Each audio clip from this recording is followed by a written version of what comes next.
Hola, soy Denise. Tengo 35 años. Cuando tenía 8 años, mi mamá falleció, dejando a mi papá a cargo de criarnos a mí y a mis hermanos. Él hizo lo mejor que pudo durante 5 años, hasta que, cuando yo tenía 13, me dijo que había comenzado a salir con alguien. En ese momento, no le presté mucha atención. Un año después, me presentó a su novia, Margaret, y me comentó que planeaban casarse. La edad de Margaret me sorprendió. Solo tenía 10 años más que yo, aunque al principio me tomó por sorpresa. Con el tiempo me fui acostumbrando. Margaret y yo no conectamos fácilmente. Ella a menudo trataba demasiado de desempeñar el papel de madre, lo cual me resultaba abrumador. Intenté hablar con mi papá sobre esto, pero él generalmente se ponía de su lado. A pesar de esto, mi relación con mi papá seguía siendo fuerte. Manteníamos nuestro vínculo con almuerzos quincenales, aunque él me animaba suavemente a acercarme más a Margaret. Con el tiempo, parecía aceptar que nuestra relación seguiría siendo distante.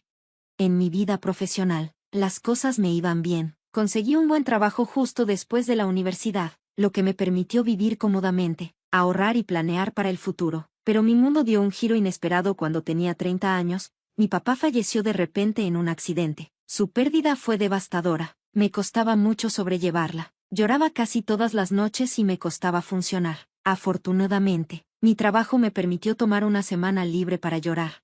Después del funeral, decidí contactar a Margaret. A pesar de nuestro pasado tenso, sabía cuánto había querido a mi papá. Cuando nos vimos, su compostura me sorprendió, mientras yo estaba totalmente destrozada, con las mejillas mojadas por las lágrimas y los ojos hinchados por el insomnio. Ella parecía tranquila, demasiado tranquila. Al principio, eso me molestó, como si yo fuera la única que estaba llorando por él, pero pronto me di cuenta de que el dolor se manifiesta de manera diferente en cada persona. Una tarde, tuvimos una conversación sincera. Margaret me abrió su corazón, hablando del vacío que había dejado la ausencia de mi papá en su vida, y fue la primera vez que vi su dolor. Ese momento ablandó algo en mí, y empezamos a vernos más a menudo. Durante tazas de té, compartimos historias sobre mi papá, encontrando consuelo en los recuerdos que teníamos en común. Por primera vez, vi a Margaret como una persona, no solo como alguien que trataba de cumplir un papel que no le quedaba. Un día, durante una de nuestras pláticas, Margaret se rompió, lloró desconsoladamente, dejándome sin saber cómo consolarla. Cuando finalmente se calmó, me explicó que había recibido un aviso de embargo. Se había retrasado en los pagos de la hipoteca mientras cuidaba a mi papá y manejaba sus facturas médicas. Ahora, sin trabajo ni ahorros, enfrentaba la posibilidad de perder su casa.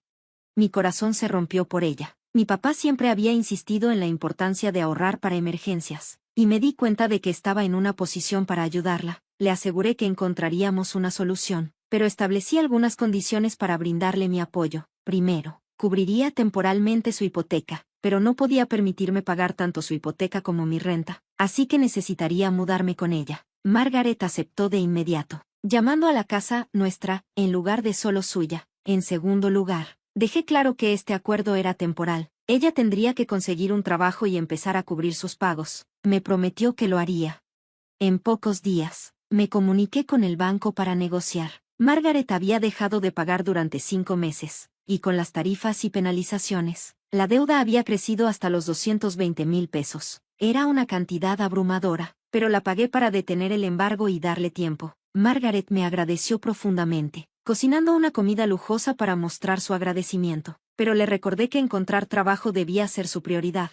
A medida que navegábamos por este nuevo capítulo, Margaret y yo comenzamos a entendernos mejor. Apoyarla no solo era cuestión de dinero, sino de honrar la memoria de mi papá y el amor que ambos le teníamos. La vulnerabilidad de Margaret me mostró una parte de ella que no había visto antes, y poco a poco nuestra relación se transformó en algo genuino. Mudarnos juntas marcó el comienzo de un nuevo capítulo en nuestras vidas. Ajustarnos a vivir juntas nuevamente vino con sus peculiaridades. Margaret se había vuelto mucho más estricta con la limpieza de lo que recordaba. Aunque apreciaba sus esfuerzos por mantener la casa ordenada, surgieron conflictos cuando sus estándares se extendían a mi espacio personal. Firme, dejé claro que mi cuarto era mío, enfatizando la necesidad de respetar los espacios, especialmente porque mis contribuciones económicas eran lo que nos permitían mantener este arreglo. A pesar de los desacuerdos ocasionales, la convivencia fue manejable, e incluso tuvimos momentos de camaradería.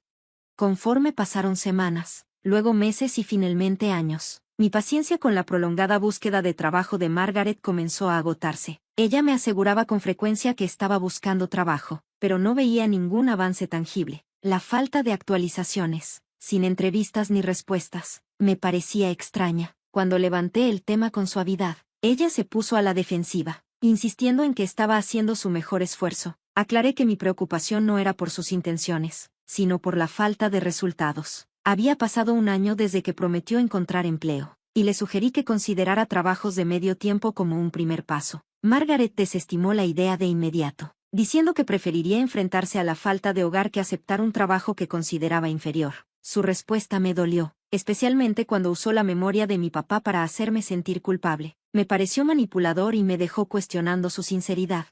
A pesar de mis crecientes frustraciones, continué cubriendo la hipoteca. Aunque el comportamiento de Margaret se volvía cada vez más difícil de manejar, comenzó a cuestionar mis salidas y entradas, exigiendo saber dónde estaba y con quién pasaba el tiempo. Al principio, toleré sus intromisiones, entendiendo que podría estar sintiéndose sola o insegura, pero cuando su comportamiento escaló, tuve que establecer límites firmes, lo que solo profundizó la tensión entre nosotras. Pasaron otros 2 años y no hubo avances por parte de Margaret. Sus promesas de encontrar trabajo parecían vacías, y mi paciencia se agotó. Comencé a dudar si alguna vez había sido seria en cuanto a asumir su parte del arreglo. Vivir juntas, que antes era una solución llena de esperanza, ahora se estaba desgastando hasta su límite. Tomé la difícil y controvertida decisión de revisar los correos electrónicos de Margaret. Lo que descubrí confirmó mis sospechas. En los 3 años desde que comencé a ayudar con la hipoteca, ella solo había solicitado 2 trabajos. Me sentí completamente traicionada por su deshonestidad, especialmente después de todo el esfuerzo que había puesto en apoyarla.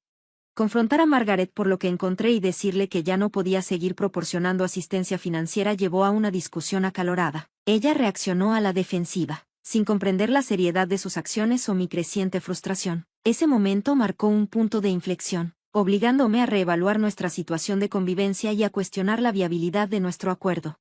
Durante 3 años, le había dado a Margaret todo lo que pude: paciencia, apoyo e incluso orientación mientras luchaba por ponerse de pie nuevamente. Sin embargo, su negativa a tomar medidas reales y su negativa a buscar trabajo activamente me obligaron a confrontarla. Cuando le pedí que demostrara que realmente estaba tratando de conseguir trabajo, me acusó de invadir su privacidad. A pesar de su respuesta, intenté explicarle lo mucho que significaba nuestra relación para mí, pero también le dejé. Durante este tiempo, reflexioné sobre cómo podría ayudar a Margaret de una manera que me permitiera seguir adelante con mi vida. Después de investigar un poco, le sugerí que considerara declararse en bancarrota para poder manejar los pagos de su hipoteca. Esto le daría un respiro temporal y podría aliviar algo de su presión financiera. Margaret inicialmente se mostró reacia, pero finalmente aceptó, y yo me comprometí a ayudarla a navegar el proceso. El papeleo fue complicado, y tomó semanas poner todo en orden, pero finalmente, Margaret consiguió un respiro de sus pagos hipotecarios. Le insté a que se concentrara en reconstruir su vida, pero su respuesta, aunque fría, sugería que creía que ahora podría manejarlo sola. Esa realización, de cómo nuestra relación había pasado de un apoyo mutuo a una de dependencia, me llevó a tomar una decisión difícil. Al mes siguiente, me mudé. Necesitaba enfocarme en mi propio crecimiento personal y profesional. Con el tiempo, mis finanzas mejoraron. Obtuve una promoción y comencé a hacer inversiones sustanciales. A medida que pasaban los meses, la distancia entre Margaret y yo crecía. Apenas hablábamos, y se hacía evidente que mantener nuestra conexión se estaba volviendo cada vez más unilateral. Aunque este capítulo de mi vida estuvo lleno de desafíos, también me enseñó la importancia de establecer límites y cuidar de mi bienestar. A pesar de todo, aún me aseguraba de chequear cómo estaba Margaret de vez en cuando. Ella había sido importante para mi papá, y sabía que él la había amado profundamente, pero cuando le preguntaba cómo estaba o si había encontrado trabajo, sus respuestas eran despectivas, a menudo diciéndome que no era asunto mío. Su frialdad me dolía, pero con el tiempo, aprendí a dejarlo ir, eligiendo enfocarme en los cambios positivos en mi propia vida. Luego, aproximadamente 6 meses después de que terminó el alivio por la bancarrota de Margaret, ella apareció en mi puerta, luciendo completamente deshecha. Su aspecto descuidado y la evidente pérdida de peso eran una señal clara de que estaba pasando por algo grave. A pesar de haberme preparado mentalmente para negarme a ayudarla más, no pude ignorar su angustia y la invité a entrar para hablar. Margaret admitió haber caído en una profunda depresión y una intensa soledad después de que me mudara. Expresó arrepentimiento por haberme alejado en momentos de enojo y explicó que su frustración no era solo con ella misma, sino también con mi papá, culpándolo por haberla dejado en una situación tan vulnerable. Sus problemas se veían empeorados por una búsqueda de empleo de 5 años que no había dado resultados. Escucharla confesar su soledad y dificultades financieras, especialmente el agotamiento de los fondos que mi papá le había dejado, sin familia a la que recurrir para apoyo, me puso en una posición muy difícil, aunque había resuelto no ofrecerle más ayuda financiera. Verla tan cerca de la desesperación, y sabiendo cuánto mi papá la había querido, me dificultó mantener firme mi decisión. Entendía demasiado bien el peso de la depresión y lo que puede hacerle a alguien. Estaba dividida entre mi deseo de mantener los límites que había establecido y la empatía que sentía por alguien en tanto dolor. Mi empatía inicial rápidamente se convirtió en acción cuando le prometí a Margaret que la ayudaría una vez más. Su gratitud llorosa me conmovió profundamente, reafirmando mi creencia en ofrecer apoyo a los necesitados. La misma semana, regresé al banco para manejar las complejidades de la hipoteca de Margaret, que llevaba 6 meses sin pagarse. Al revisar la situación, no pude evitar preguntarme por qué no había tomado medidas para ajustar sus pagos a algo más manejable, pero luego me di cuenta de que, dada lo abrumada que parecía, probablemente ni siquiera podía enfrentar la situación. Después de revisar los detalles, descubrí que Margaret debía 992,000 pesos para saldar su deuda, incluidos los cargos por demora. Afortunadamente, mi situación financiera había mejorado considerablemente en los últimos 6 años, lo que me permitió cubrir esa suma. Le ofrecí pagar su hipoteca de inmediato, con el entendimiento de que me lo devolvería con el tiempo. Margaret estaba tan emocionada que prometió devolverme el dinero tan pronto como pudiera. Planeaba formalizar el acuerdo por escrito, pero de alguna manera, Margaret me convenció de enfocarme en saldar su deuda primero antes de trabajar en cualquier contrato formal. Después de saldar su préstamo, fui a visitarla, esperando un sentido de alivio y gratitud. En lugar de eso, me recibió una escena inquietante. Un coche desconocido estaba estacionado en la entrada, y dentro, pude escuchar la risa de Margaret mezclada con la voz de un hombre. Entré a la sala de estar, solo para encontrar a Margaret sentada cómodamente en el regazo de otro hombre, una imagen que me golpeó como una bofetada en la cara. Apenas una semana antes, ella estaba lamentando la pérdida de mi papá y hablaba de él con tanta afectividad, y ahora aquí estaba ella, moviéndose tan fácilmente. La escena era un contraste rotundo con la viuda afligida que me había convencido de ayudarla. La facilidad con la que cambiaba de afectos me pareció una traición. En ese momento entendí que sus declaraciones anteriores de amor y tristeza no eran más que un intento calculado de manipularme, jugando con mi conexión emocional con mi papá para conseguir que pagara su hipoteca. La realización me golpeó fuerte. Cuando Margaret me vio en la puerta, me señaló a su acompañante y, riendo, me presentó de una manera que se sintió despectiva y explotadora. Fue en ese momento que entendí completamente la manipulación de la que había sido ciega hasta entonces. Una visita inesperada y desconcertante de Margaret me obligó a confrontar la naturaleza de mi apoyo hacia ella y los límites que le había permitido cruzar. Durante nuestra conversación, se jactó descaradamente con su acompañante de cómo me había manipulado para pagar la hipoteca de la casa, una propiedad que había heredado a través de mi papá. Margaret admitió que había fingido ser indefensa para conseguir mi ayuda financiera, revelando sus verdaderas intenciones y la falta de afecto genuino por mi papá. Su explotación de nuestra relación para obtener ganancias financieras ahora era innegable. Me quedé allí, atónita por su insensibilidad. Antes de confrontarla sobre el engaño, para mi sorpresa, no mostró remordimientos. Con una sensación de triunfo, se jactó de ser dueña de la casa y de su nueva vida con su novio, ignorando por completo el amor que mi papá alguna vez compartió con ella. La traición y el dolor que sentí fueron abrumadores, y dejé su casa en lágrimas, jurando no dejar que tuviera éxito en su manipulación.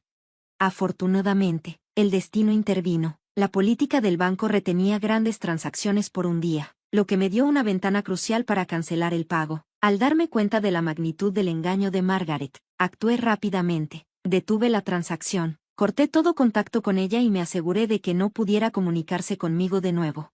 A medida que los días se convertían en semanas, Margaret seguía sin saber que el pago había sido cancelado, viviendo bajo la falsa creencia de que había asegurado la casa. Mientras tanto, yo me enfocaba en seguir adelante, tanto física como emocionalmente, encontrando algo de paz al saber que la verdad eventualmente saldría a la luz.